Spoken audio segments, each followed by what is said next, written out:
Hello, this is Susan Watson interviewing Nancy Zeman. Today's date is May 17, 2019.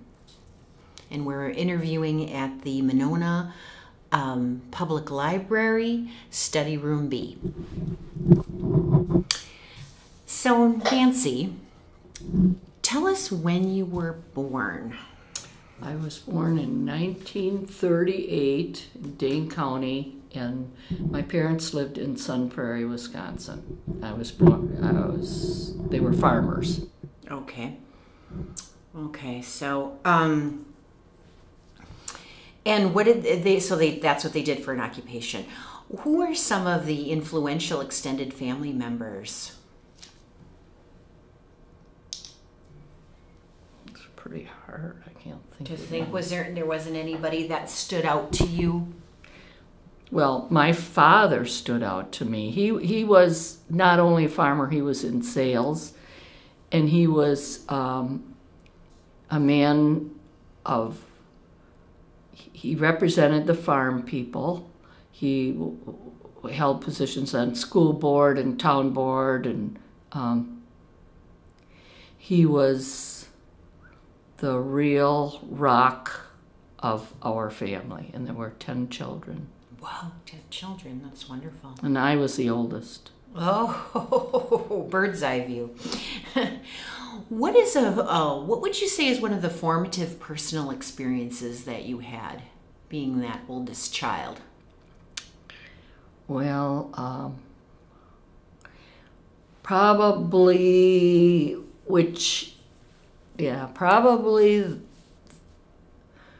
my experience was holding babies, giving them bottles, and helping my mother.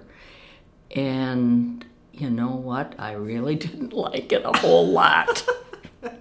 I was 34 before I had my first child. That might have something to do with it. Yes. Wow. Okay. Mm-hmm. And so what were some of your family interests and personal hobbies? Well, when I was at home, it was like, for me, I always liked athletics, and of course there wasn't much for girls.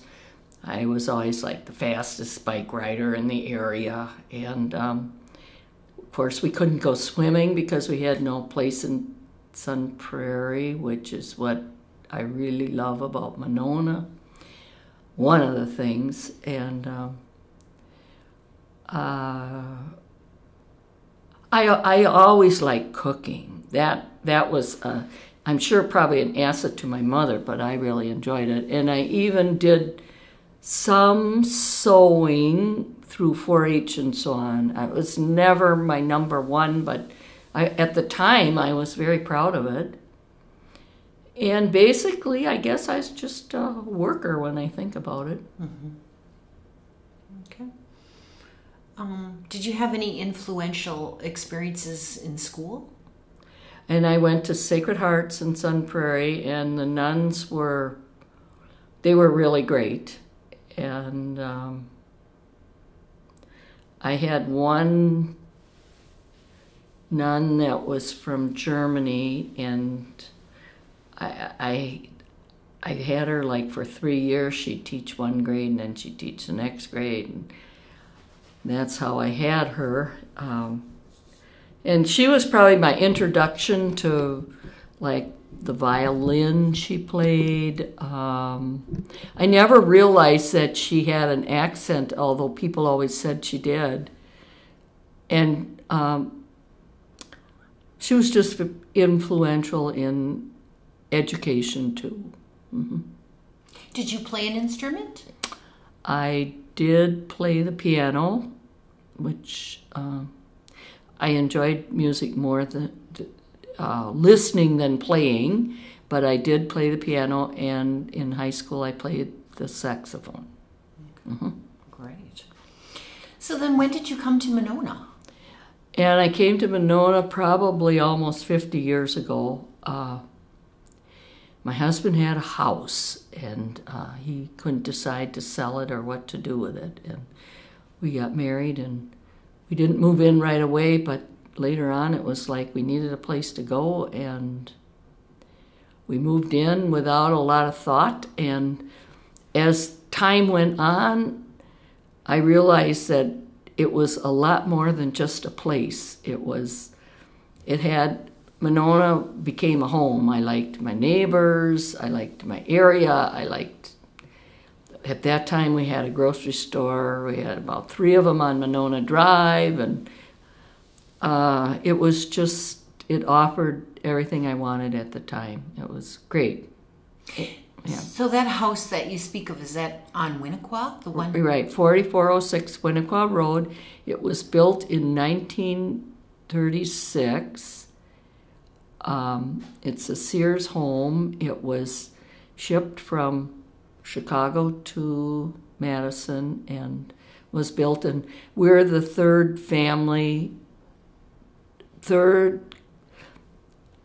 group of people to live in it.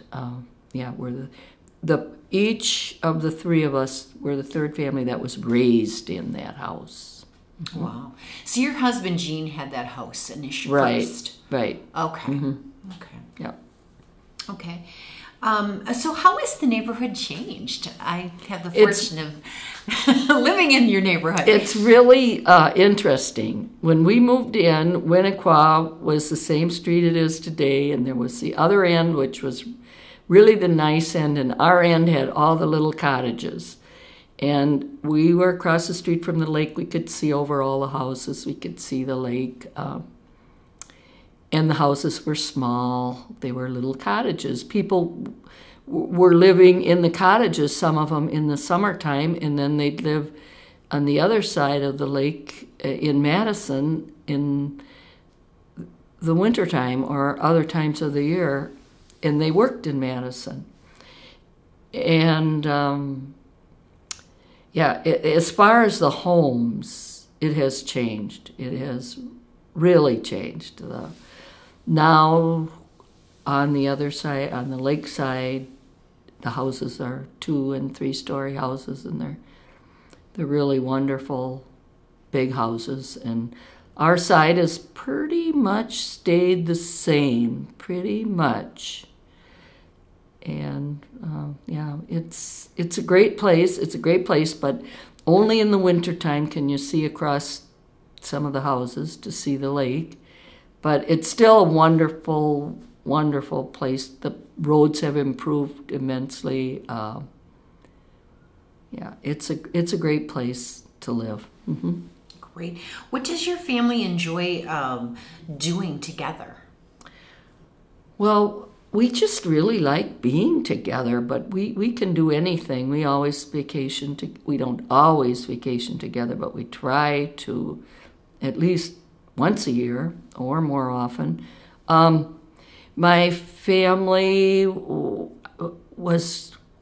younger family was very involved in water sports when they were little. And that was partly because I always wanted to get to the lake when I lived in Sun Prairie, and I'd maybe get there 2 times a year at the most, and or 3 maybe, where I knew, we'd be growing up across the street from the lake. I saw no reason that we'd be leaving. So when they were in diapers, we were going to the Y, and they knew how to swim by the time they were 2. And they also enjoyed being on the swim team and the diving team. And I was so proud of that because it was something I couldn't do. Even though I learned how to swim, I never had the confidence, and I never let them know how low my confidence was because I wanted them to always excel and not be afraid. Wonderful.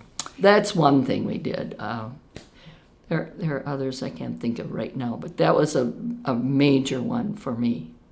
And so you had how many 2 children? children, 2 girls, and they're 3 years apart, and they went to kindergarten in Monona Grove and to middle school and high school. And I also am happy with the schools. I have family that, live in some pretty good areas like, Whitefish Bay, some places in Milwaukee and in other states, and they're always so proud of theirs, and I think we were just as good. Actually, at some ways, I thought we were better. So what Monona festivals and events do you attend? Or have you attended over the years? Well, the biggest event for our family was the 4th of July. When the kids were little, they would want to be in the bicycle races or whatever was taking place. And as they got older, they were running. But we were, and they'd spend days at the park with their friends, and I felt real relaxed letting them go by themselves. And like on the 4th of July night, we used to always take a blanket down there, and everybody lay on their back, and we'd watch the fireworks. And I just thought they were the best ever. So we just really enjoyed that. That's wonderful. Mm-hmm. And they do not live in the area, is that correct? No. Or in Monona? Right. One of them has a Cottage Grove address, although she lives rural Cottage Grove, so it's almost closer to Monona than to Cottage Grove. But and they're just raising their children. The other one lives in Green Bay, and they just are raising their children, I think, pretty much the same way we raised ours. Giving them some freedoms. I think they give them a little more freedom now, though, than I did. I came from that more strict background, and I couldn't accept the freedom as much as they can.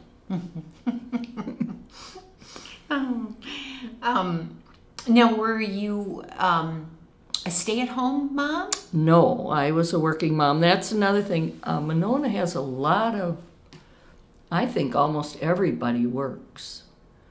I bet 90% of the people in Monona do work. So it makes people understand what it's like to do double duty. But yeah, sometimes I didn't like it that I was working, but then again, I think it helped make the family all responsible for something. Mm-hmm. That's good. And what did you do? Well, at that time, I was a hairdresser, and then I worked in Sun Prairie, but then later we did get a couple apartment buildings, and then that way I could be around at home, and I sold out my shop, and I worked at the apartments. And I remember when my one daughter was really young, I would take the kids with me if we had a vacancy, and I'd have to work in it. And I remember my one daughter saying, "Mom, when we grow up, do we have to have apartments?" Anyway, she didn't think that was a good idea. So, did they have to be involved? Did they have to I get did. into the apartments? I tried, but I let them out of it pretty much because I thought it really wasn't fair. I remember how I had to help my family at home, and I think you can push too much. And as it is today, our daughter, who lives in Cottage Grove, is also a landlord in Monona. So. Oh, that's nice. Yeah. So and that had nothing to do with us. So she did that on her own. So. Well, good. Mm-hmm. She had some good teachers. So if you were introduced to someone moving into the neighborhood today or to Monona today, what is something you would tell them?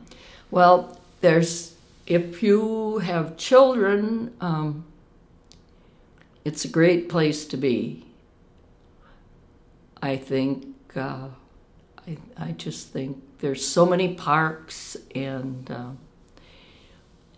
and it's pretty much family environment. There's activities going on all the time. There's no reason to not be involved if you want to be. And I think the safety issue is pretty good.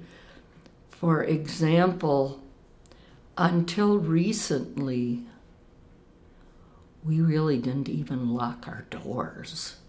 I mean, they were open 24 hours a day until probably the last 5 years or so. And to me, that was a really good indication. But of course, maybe we were living in an area too that had, I don't know, was lit up, streetlights, or well, I feel that is an important thing, and I think the police and fire and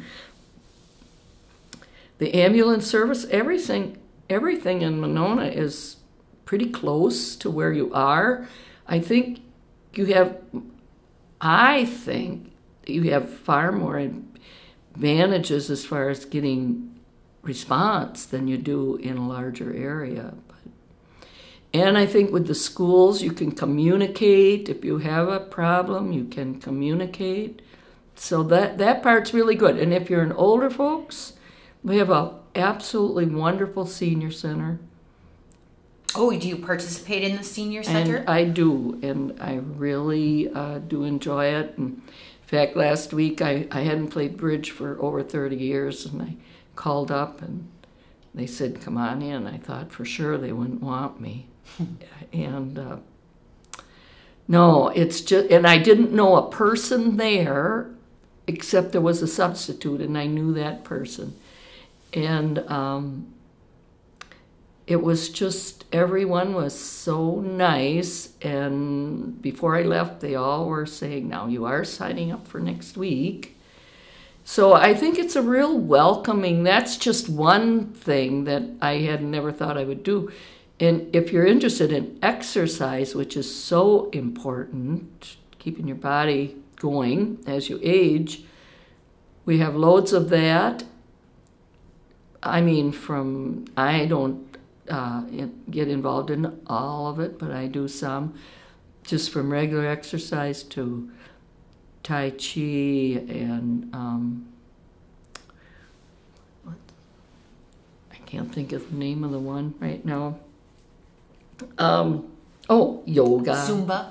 Yeah, and then there's a pool in the summertime, which the women just love.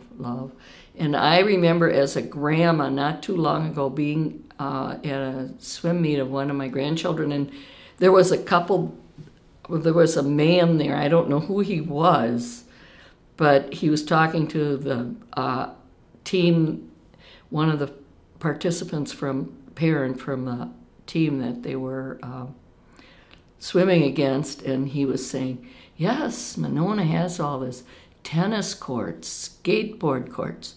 He's pointing. I thought, wow, this guy, and he wasn't even, I don't think he was even from Monona. He was just pointing out all the things. And if you lived in some parts of the city, you'd have to pay a lot of money at a country club to get those advantages.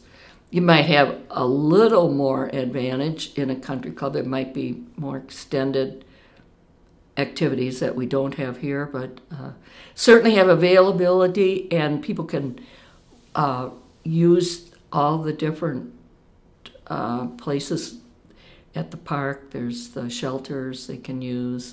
I mean, you may have to sign up for them, but they're available, and it's just a good spot to really, and it's safety if you're older. You can walk, and you know, it's pretty good. You can feel pretty confident that nobody's going to hurt you or hit you. Mm-hmm. Even though there aren't sidewalks, I know on the Winnequa. Right. There's more roadwalks than sidewalks everywhere. But I think the traffic is considerate and slow enough that I think it's really great. I mean, I feel confident about it. If I were in a bigger city, I would probably be looking for an elderly place, and I'm 80 years old, and I feel very good in my home. So that's Monona. Wonderful. Mm-hmm. And it's pet friendly. Right, and I have a dog who I just love, a little one, and there's a lot of dogs around, and as long as people follow the rules, it's not a problem. And yeah, and we do have a dog park, and then there's a county park over in back of Southtown that is absolutely wonderful. I think it's maybe 10 acres or so. And so there's a lot of places you can go with your dog. And plus, back there's back in that Is that area, Lake Farms? yeah, that you're Lake referring to? Farm, and there's lots of places you can walk. There's it's a good spot. And then in Monona, also on the way down by Menards, there's I haven't been in that for a while, but the park down there, what's the name of that park? You know, to the left. It's I was just reading about it today in Madison Magazine, and I forget the name of it. But they have well, it's great. It has open spaces, a lot of open space. My husband used to catch the not raccoons, but the little chipmunks. I shouldn't tell this, but he'd take them down there. At least he didn't kill them, but So he'd he's take responsible for the. They probably have hundreds of them down there. He'd always say, this one's got to go see his relatives. Find another one. Another place I used to take them was across the street over near Southtown somewhere. There was a field, and they'd take them over there. But they said if they try to get home, they had to cross the highway. And if they could get home, well, then they deserved to be home. Because they'd probably get killed crossing the street. But anyway, that's kind of a story I shouldn't tell. But he wasn't the only one. All the neighbors did it at that time. That was quite a few years ago. So, what other? Do you have any other significant memories about your husband Gene? Because he had been in the neighborhood. Yeah, before he was. correct? Yeah, right. He was there, and then he left, and then he returned. We had our neighbors. Oh, I'm getting way where I don't belong, but we had our neighbors across the street. Mrs. Odegaard, she's dead, and her husband's dead, and the Gronskys have had their home for, well, I don't know, at least 15 years, probably 20 years or more.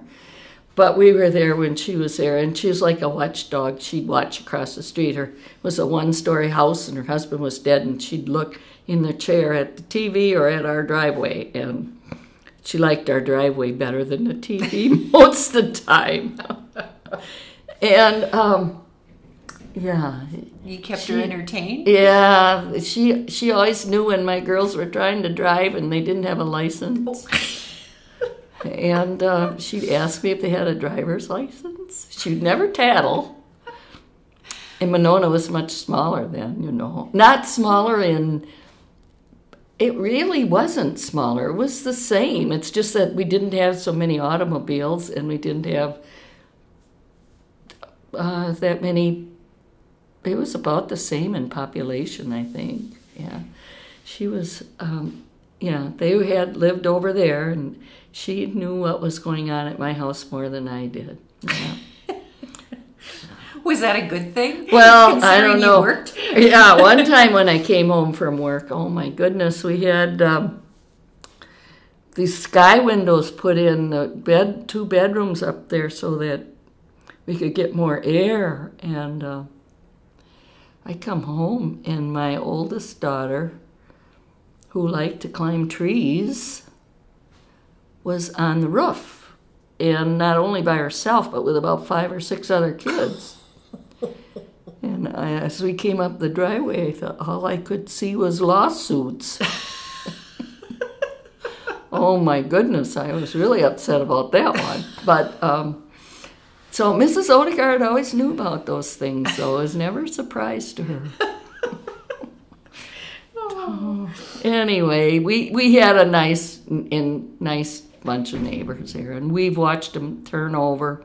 We were the young ones with family, and all around us were people either who had no children or their children were gone and they had grandchildren somewhere far away. And so my kids did get some attention from those people. So it was nice. Did you ever think about living elsewhere?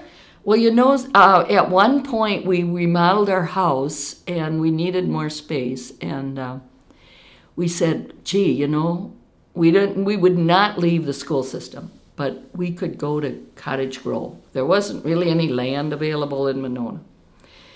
And we talked about it for about a year, and we'd figure out what it would cost to build a new house, what it would cost to remodel. And if we remodeled, we'd still have an old house. And if we built, we'd have a new house the way we wanted it. We talked it over and figured we were like 3 blocks from the high school and 6 blocks from the park. And the kids could get anywhere they wanted on their bikes. And we could get along with one less vehicle. And so we found a builder, a guy from Monona, and we remodeled, and we were absolutely never sorry we did that. Mm-hmm. Yeah. Financially, probably the smarter move would have been to go to Cottage Grove. But it was so peaceful and nice, and Monona is, on the hottest day in the summer, it's still kind of cool. Mm-hmm.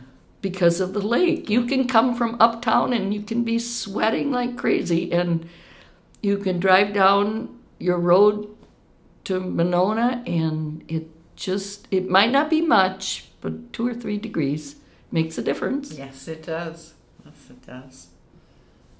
Okay. What about family meals?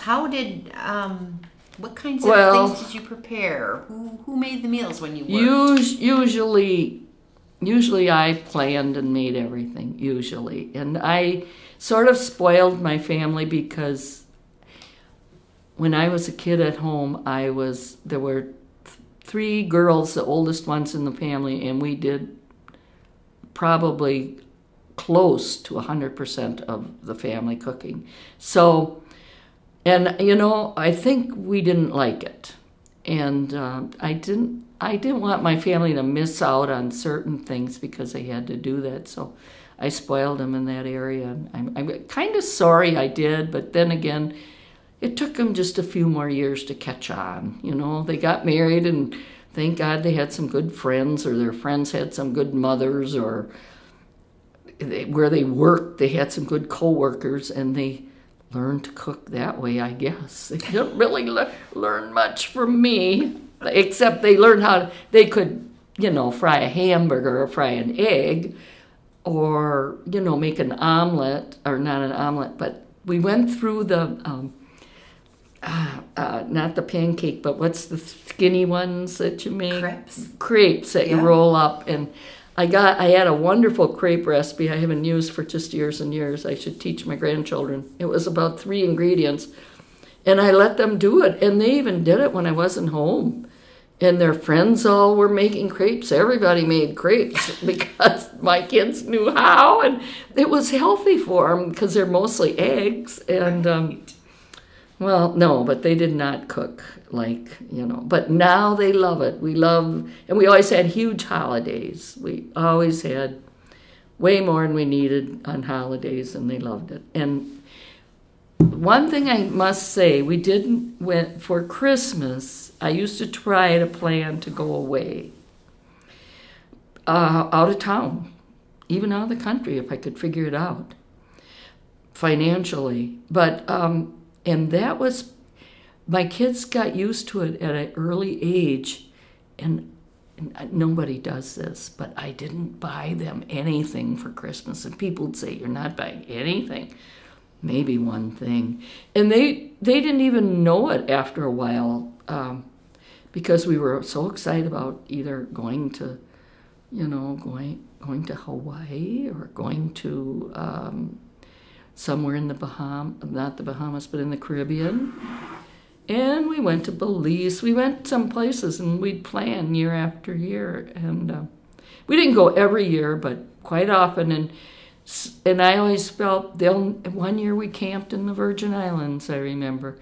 And they would never remember what they got for Christmas that year, but they sure never forgot the Virgin Islands. Oh, what a wonderful experience for them. Yeah. At what age then I'd did say you start traveling? We started when we put a potty chair in the van, and so we wouldn't have to make so many stops, because as soon as you stop, nobody had to go.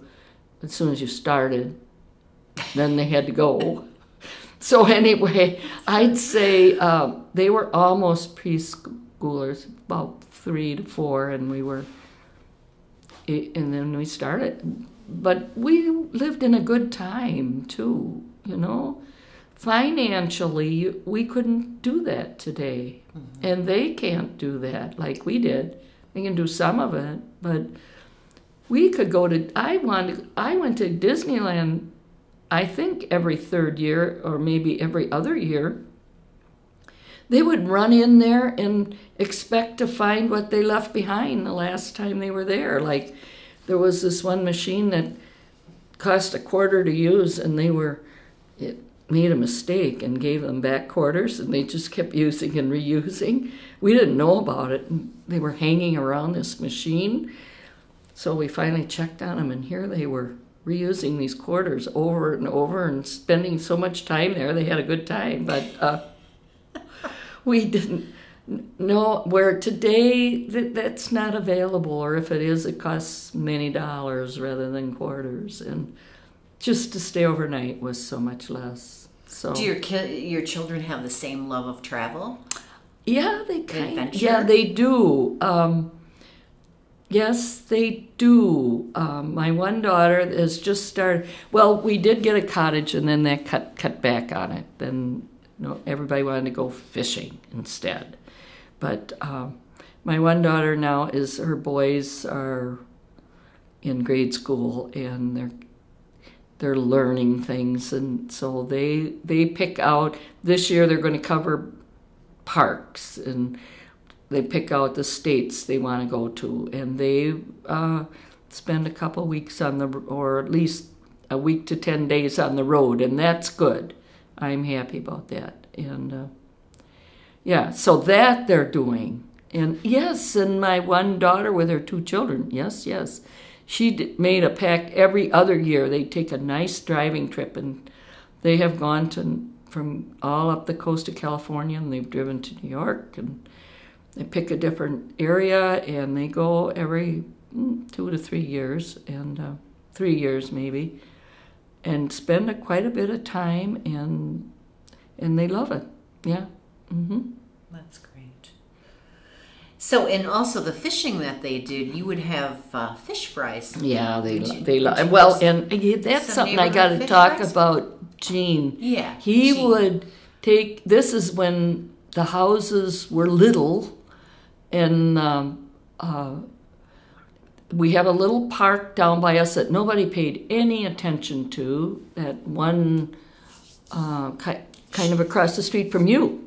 Oh, I don't know the name of it. But, but you know where it is. Schluter, but, no, right. They have now. They have sailboats there, but they didn't at that time. They didn't even have a pier or anything there. I think there was a bench you could sit and look, and it was a small little park. There's a spring there, some kind of springs, I think it's called. Yes, not Spring Haven, but there's a pagoda, like a historical. That's been there forever, site. Ever since I can remember, and he would take. And he was a fisherman. This is Gene, your husband. Right. Okay. He loved fishing. In fact, back to Winnequa, when he was in high school in Lodi, he and the boys, I don't think any girls went with him on this, was probably kind of rugged. And Winnequa Road was a dirt road at that time. It was not gravel or anything at that time yet.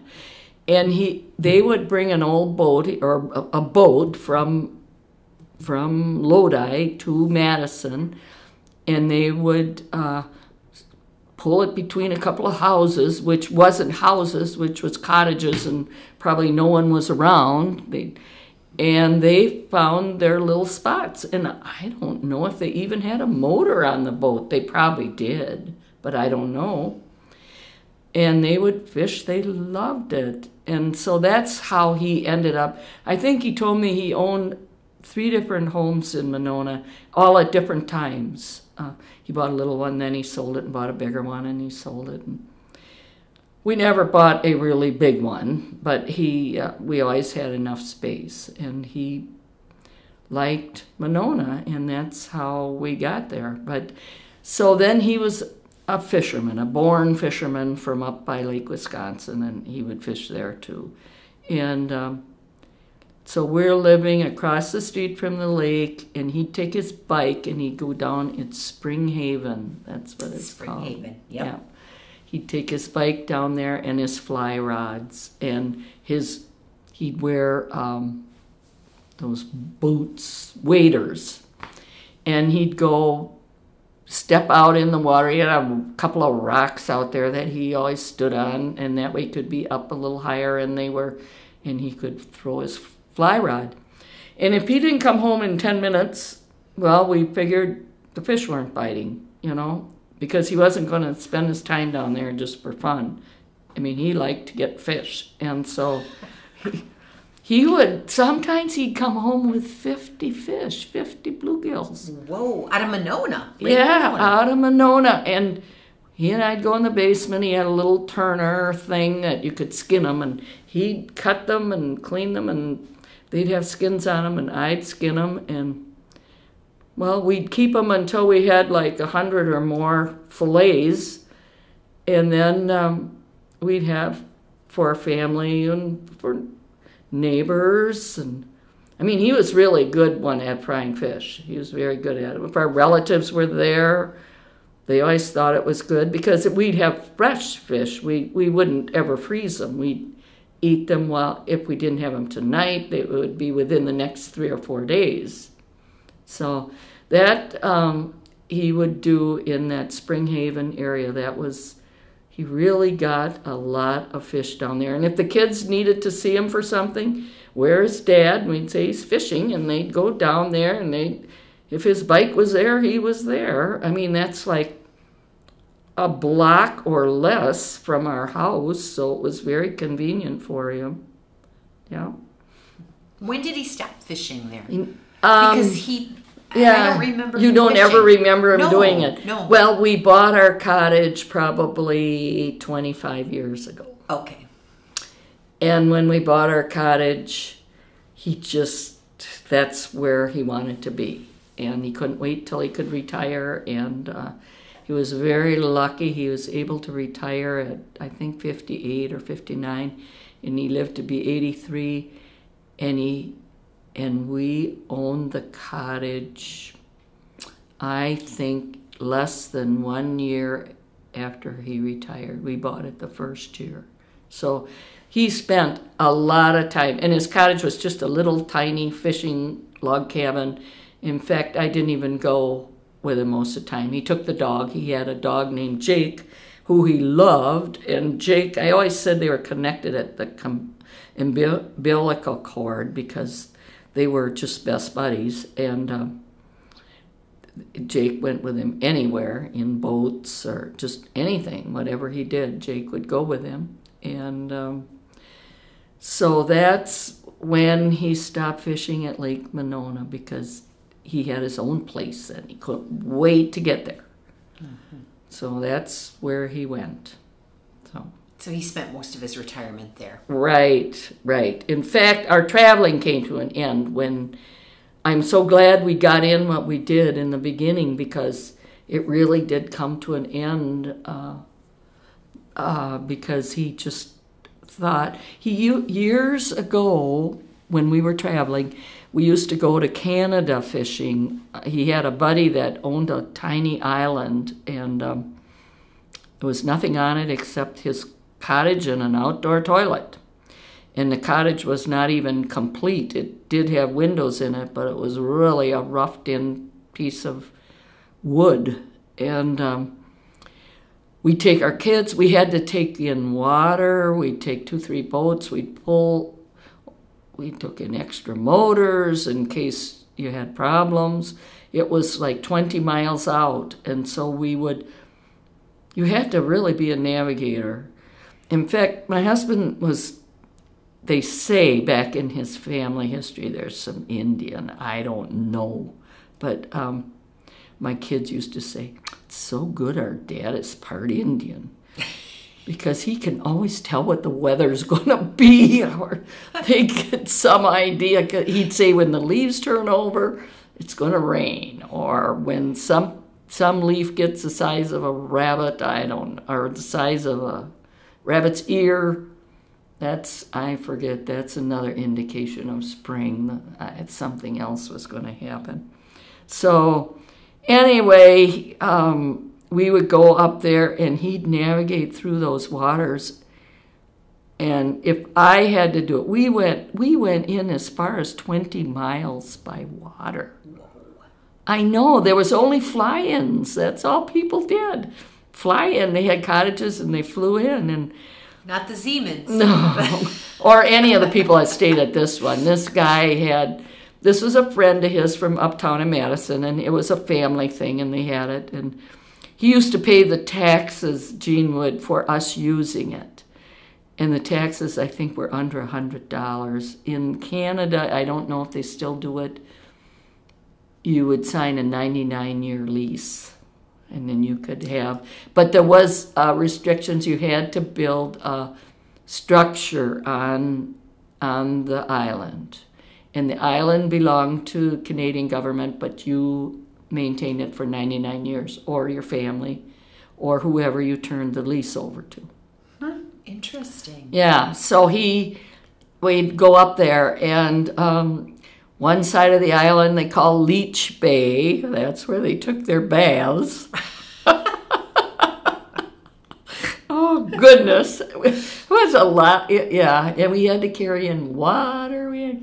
And there was an island not too far away that had a resort on it where people flew in, and it was really quite lovely place. And a young couple built it and was running it. And we'd go over there, and then we put our name in, and that meant we put our name in for food. And then we would go over there for supper once in a while. And then the woman would make sure she made enough, not only for people staying, but for our family or whoever we had with us. And so it was, they enjoyed that a lot. And of course, we had no electricity, so we had fire at night. Candles. We did have, they would take a generator and for a stove. I think it was, anyway, we ended up having a refrigerator and stove, which got turned off when we left. So either it was propane or, I don't know, I didn't have anything to do with that except do the cooking. And I planned my food so careful. Everything you took in, you had to take out. We would have never been invited back if we left a pop can.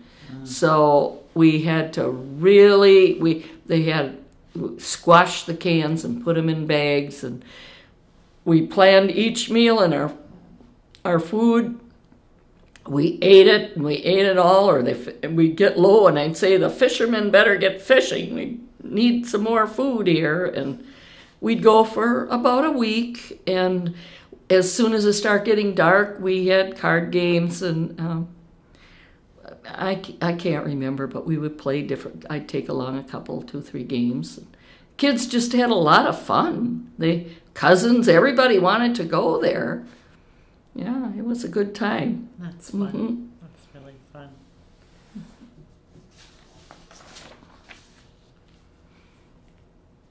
So what is your favorite food or snack? Oh, I don't know. I quit having them. I try to quit having them. Now we've gotten in the modern world and we share recipes with different people. So I can't say that I have any favorites anymore. When you get my age, you just sort of try to not gain too much weight so it doesn't affect your heart and your blood pressure and everything else. But I know. I remember meeting you at a Chinese cooking class. yeah, right. And he was there too. Yes, Gene as well, your husband. He thought that he was the teacher's pet, of course. And he probably was. I think so. And his job was to cook rice, and since he learned how to do that, he didn't think he had to learn anything else. But anyway, that was fun until we found out we weren't supposed to be drinking wine on the school grounds. That's right. We had to stop that. We would have wine with our meals after we made them. Was that at Monona High School? Yes, right. Yeah. Oh, that we was never sad. gave it a thought. Some darn guy cleaning up around there said that we weren't supposed to do that. Oh, anyway, it was a good time. Well, it was good even when we couldn't have wine. Mm-hmm. Right. So, how about friends now? I mean, are there people in the neighborhood specifically that you're close to? You know, most of our neighbors, we had great neighbors. I moved in and we had great neighbors, and on both sides and across the street, and then most of them had left, or they moved out, or they passed on, and our new ones are pretty good. And my husband became really good friends with the one who's a retired minister, and my husband was kind of a retired beer drinker.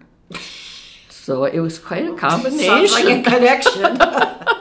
Quite a combination. But they liked each other a lot. And they had that garden down by San Damiano. Is that how you say it? Oh, San Damiano. However it's said. And for years and years, and now Reverend John has it all by himself. And, well, he might have another partner in there. I'm not sure. But those guys, Well, how did they connect with Sam? That was an ecumenical garden.